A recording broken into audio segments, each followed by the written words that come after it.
let me assure you that if I am elected president, the world will have no cause to worry about Nigeria as it has so recently.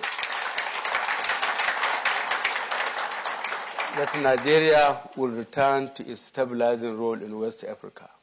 To those still in doubt, what you just heard of what the presidential candidate of the All Progressives Congress APC has in store for Nigerians if elected to office. Muhammadu Buhari spoke at the Chatham House in London on the role of democracy in Africa, and citing examples of various countries with transitional government, he noted that democracy is not an end in itself, but the beginning of a process. Between 2000 and 2002, ruling parties in 4 African countries, Senegal, Mauritius, Ghana, and Mali, peacefully handed over power to victorious opposition parties. In addition, the proportion of African countries categorized as not free by Freedom House declined from 59% in 1983 to 35% in 2003. Without doubt, Africa has been part of the current global wave of democratization. On the essence of electoral practice, the retired general noted that it is not enough to hold elections, but it is important that democracy deliver on freedom of expression, security of lives and property, as well as shared prosperity, among others. Permit me to close this discussion on a personal note. I have heard and read references to me as a former dictator in many respected British newspapers, including the well-regarded Economist. Let me say, without sounding defensive, that dictatorship goes with military rule, though some might be less dictatorial than others. I take responsibility for whatever happened under my watch.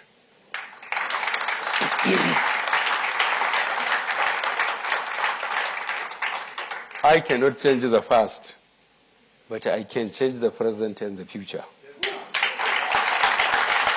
So before you is a former military ruler and a converted democrat who is ready to operate under democratic norms and is subjecting himself to the rigors of democratic election for the 4th time. You may ask, why is he doing this? This is a question I ask myself all the time too.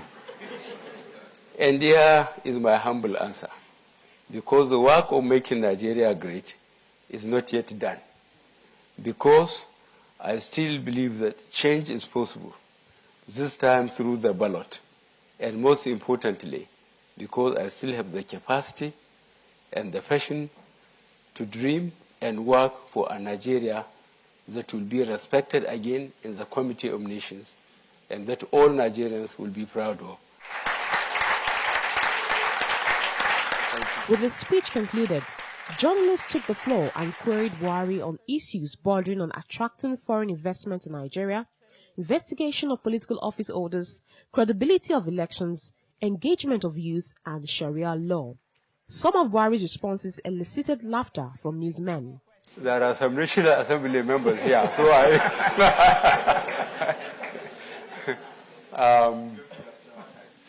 a lot of them are not going back because they haven't won their party's primaries. But even those that haven't gone back, I think they will remain relevant in their constituencies. So I would like to touch their salaries now. I don't know whether I will be constrained to touch it when I get there. Despite the insinuations over his absence at the APC rally held in London on Tuesday, Buhari no doubt proved detractors wrong as he appeared ill and hurty. However, 3 valuable points Nigerians can hold on to from the Chatham House speech is Buhari's firm statement on election and democracy, security and welfare of soldiers, and importantly that corruption will no longer be tolerated. Olamide Arikawe, TVC News.